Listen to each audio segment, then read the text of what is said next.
Hello friends, welcome to the एडोसाइन classes. अगर आप एकेटीयू बीटेक फर्स्ट ईयर के स्टूडेंट हैं तो यह वीडियो आपके लिए काफ़ी इंपॉर्टेंट होने वाली है, जहां हम डिस्कस करने वाले हैं इन्वायरमेंट एंड सस्टेनेबिलिटी सब्जेक्ट्स के नए अपडेटेड सिलेबस में, जिसका सब्जेक्ट कोड रहने वाला है AAC 101 AAC 201। आपको बता दें कि यह सब्जेक्ट पूरी तरीके से नॉन क्रेडिट सब्जेक्ट है, उसके साथ साथ मैंडेटरी सब्जेक्ट है। नॉन क्रेडिट का मतलब सिर्फ इतना सा होता है कि जब आपका सेमेस्टर का एग्जाम देंगे उसके बाद जो आपका रिजल्ट आएगा या फिर फाइनल बीटेक के बाद जो आपका रिजल्ट आएगा, वहाँ पर जो सीजीपीए और एसजीपीए बनता है उसमें इस सब्जेक्ट का कोई रोल नहीं होता। बस नॉन क्रेडिट का सिंपल सा इतना मतलब होता है।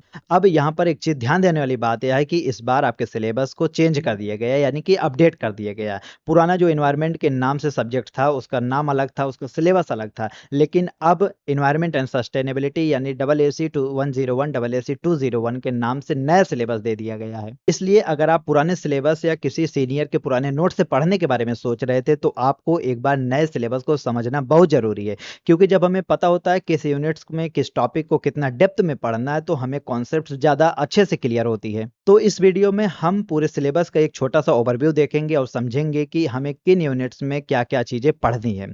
उसके बाद हमारी आने वाली वीडियोस में हम एक एक टॉपिक को पूरा डिटेल में कवर करेंगे, जहां पर आपको सभी पांचों यूनिट्स का प्रॉपर नोट्स और प्रॉपर वन शॉट वीडियोस देखने को मिलेंगे। वैसे अगर आप मुझे इस चैनल पर पहली बार देख रहे हैं तो मेरा नाम हिमांशु वर्मा है। आप देख रहे हैं एडोसाइन क्लासेस, जहां मैं आपको एनवायरमेंट एंड सस्टेनेबिलिटी सब्जेक्ट इस बार पढ़ाने वाला हूं। तो चलिए बिना समय गवाए सीधे अपने सिलेबस से शुरुआत करते हैं। अब बात करते हैं हमारे यूनिट 1 की, जिसका नाम है इन्वायरमेंट एंड इकोसिस्टम। यानी हमें यहाँ पे सबसे पहले पढ़ेंगे कि इन्वायरमेंट क्या है, यानी पर्यावरण क्या चीज होती है। उसके बाद हम इसके चार इंपॉर्टेंट कंपोनेंट्स को पढ़ेंगे, जिसमें हमारा पहला आता है एटमॉस्फियर, दूसरा आता है हाइड्रोस्फियर, तीसरा लिथोस्फियर एंड बायोस्फियर। उसके बाद हमारा अगला टॉपिक होगा इकोसिस्टम, यानी कि इकोसिस्टम का स्ट्रक्चर्स क्या है, इसके फंक्शंस क्या है। इसके बाद हम देखेंगे फूड चेन क्या होता है, फूड वेब क्या होता है, एनर्जी फ्लो क्या है। और एक चीज यहाँ पर बेसिकली यहाँ पर देखिए मेंशन कर दिया गया है कि हमें इसके बेसिक कॉन्सेप्ट्स को पढ़ना है, यानी कि बहुत ज़्यादा डिटेल में नहीं पढ़ना है, बस हमें इसके बेसिक कॉन्सेप्ट्स को पढ़ना है, किसको, इकोसिस्टम के फंक्शंस के बारे में। उसके बाद हमारा अगला टॉपिक है बायोडाइवर्सिटी, यानी कि इसका बायोडाइवर्सिटी होती क्या चीज़ है, इसका इंपॉर्टेंस क्यों है, इसमें हमें आज के समय में या फ्यूचर में कौन कौन से थ्रेट्स का सामना करना पड़ सकता है। उसके बाद हम पढ़ेंगे नीड फॉर कंजर्वेशन, यानी कि बायोडाइवर्सिटी की ज़रूरत क्यों पड़ी कंजर्वेशन के लिए। उसके बाद हमारा अगला टॉपिक जो इंपॉर्टेंट टॉपिक होने वाला है वो है लोकल इकोसिस्टम, यानी कि जो हमारे आसपास का लोकल इकोसिस्टम है वह आज हमारे लिए ज़रूरी क्यों है। इसके बाद आएगा हमारा यूनिट 2, जिसका नेम है natural resource and their conservation, यानी कि हम इस यूनिट में अपने नेचुरल रिसोर्सेज के बारे में पढ़ने वाले हैं, जहां पे हमारा पहला टॉपिक है renewable and non renewable resources के बीच में डिफरेंसेस क्या क्या चीज़ है। इसके बाद हम देखेंगे वाटर रिसोर्सेज क्या होते हैं, यानी कि वाटर स्कैर्सिटी आज क्यों बढ़ रही है, वाटर कंजर्वेशन करना क्यों जरूरी है। हम इन सभी चीज़ों को डिटेल में इस यूनिट में समझेंगे। उसके बाद हमारा अगला टॉपिक आता है फॉरेस्ट एंड लैंड रिसोर्सेज के बारे में पढ़ेंगे। इसके बाद हम एनर्जी रिसोर्सेज का बेसिक आइडिया को समझेंगे। उसके बाद हम समझेंगे कि नेचुरल रिसोर्सेज का ओवर एक्सप्लॉयटेशन क्या चीज़ है, होता है। उसके बाद इस यूनिट का जो मोस्ट इंपॉर्टेंट टॉपिक है वो यह है कि द कॉन्सेप्ट ऑफ 3R, यानी कि रिड्यूस, रीयूज, रिसाइकिल। हम इन तीनों के बारे में इस यूनिट में पढ़ेंगे। उसके बाद हमारा नेक्स्ट टॉपिक आएगा रेन वाटर हार्वेस्टिंग, जहाँ पे हम इसके बेसिक कॉन्सेप्ट्स को समझेंगे। और फिर यह यूनिट भी हमें सिर्फ थ्योरेटिकल नहीं पढ़ना है, बल्कि हमें यह चीज़ों को भी ध्यान देना है कि हम अपने डेली लाइफ में इन नेचुरल रिसोर्सेज को कैसे बचा सकते हैं, कैसे सेव कर सकते हैं। इसके बारे में भी हमें इस यूनिट में पढ़ना है, सीखना है। इसके बाद हमारा यूनिट 3 आता है, यानी कि इन्वायरमेंटल पॉल्यूशन। इस यूनिट में हम जितने भी टाइप्स के पॉल्यूशन है उनके बारे में पढ़ने वाले हैं। पॉल्यूशन के बारे में तो हम लोग ऑलरेडी क्लास 7th 8th से पढ़ते आ रहे हैं। यहाँ पर हम देखेंगे कि जितने भी प्रकार के पॉल्यूशन है, जैसे air pollution, water pollution, soil pollution and noise pollution, इसके क्या क्या कॉजेज हैं, इसके क्या इफेक्ट्स हैं, इसको कंट्रोल कैसे किया जा सकता है, इनके सोर्सेज क्या हैं, इनके इफेक्ट्स क्या होने वाले, इन सभी चीज़ों के बारे में हमें इस यूनिट में पढ़ना है। उसके बाद हम इसके साथ साथ में देखेंगे कि सॉलिड वेस्ट मैनेजमेंट, यानी कि हमारे आसपास या हमसे जो डेली के वेस्ट मटेरियल निकल रहे हैं हम उनका मैनेजमेंट अच्छे तरीके से कैसे कर सकते हैं, जिसमें हम देखेंगे कि इसका सेग्रीगेशन कैसे कर सकते हैं, इनमें कंपोजिटिंग क्या होती है, इनमें रिसाइकलिंग कैसे होगी, और इसके साथ साथ में ई वेस्ट एंड प्लास्टिक वेस्ट के अवेयरनेस के बारे में समझेंगे। और लास्ट में इस यूनिट में हम सिर्फ पॉल्यूशन के बारे में समझेंगे या पढ़ेंगे नहीं, बल्कि यह भी देखेंगे कि हमारे खुद के ओन सिटी या ओन कैंपस में पॉल्यूशन किस तरीके का हो रहा है और इस पॉल्यूशन को रिड्यूस करने के लिए हम अपना क्या कंट्रीब्यूशन दे सकते हैं।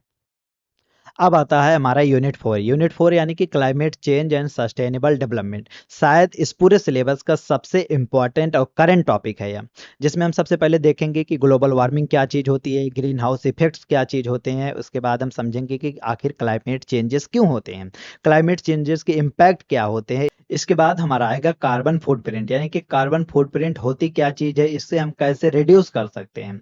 इसके बाद नेक्स्ट आ जाएगा हमारा सस्टेनेबल डेवलपमेंट, जिसमें हम इसके डिफिनेशंस और इसकी ज़रूरत हमें क्यों पड़ती है इसके बारे में समझेंगे।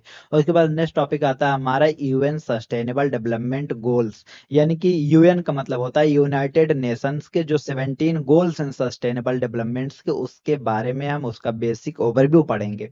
इसके बाद हमारा अंत में आ जाएगा कि रिन्यूएबल एनर्जी रिसोर्सेस, यानी कि जो हमारे रिन्यूएबल एनर्जी के सोर्सेस हैं जैसे सोलर, विंड, बायोमास, इन चीज़ों के बारे में हम पढ़ेंगे।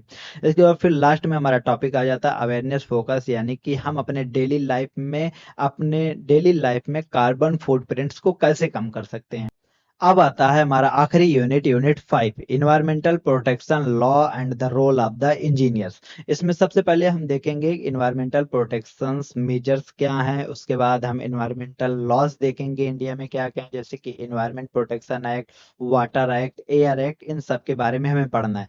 और ध्यान रहे सिलेबस में स्पेशली मेंशन है कि हमें इसके बारे में सिर्फ अवेयरनेस लेवल पर पढ़ना है, यानी कि बहुत ज़्यादा डिटेल में नहीं जाना है।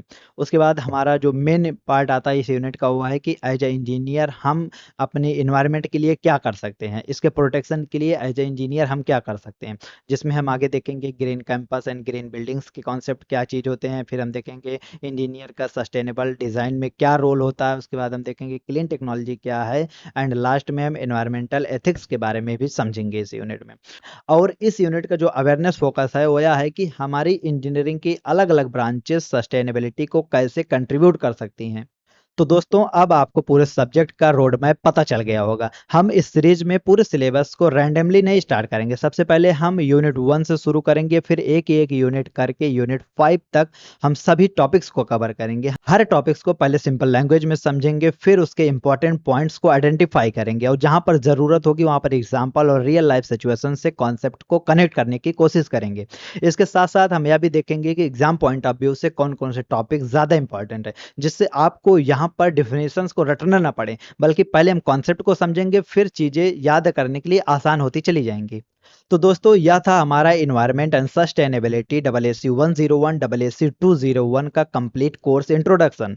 अगर अब तक आपको इस सब्जेक्ट को लेकर कंफ्यूजन था कि आखिर हमें इसमें पढ़ना क्या है, तो होपफुली अब आपको पूरा रोड मैप क्लियर हो गया होगा। आने वाली क्लासेस में हम यूनिट 1 से शुरुआत करेंगे और पूरे सिलेबस को स्टेप बाय स्टेप कवर करेंगे। अगर आप इस चैनल पर नए हैं तो चैनल को अभी सब्सक्राइब कर लीजिए और इस सीरीज को फॉलो करते रहिए, जहां आपको इस सब्जेक्ट्स के इजी नोट्स और वन शॉट वीडियोज इजीली मिलेंगे। तो दोस्तों मिलते हैं नेक्स्ट वीडियो में यूनिट 1 के साथ। जय हिंद दोस्तों।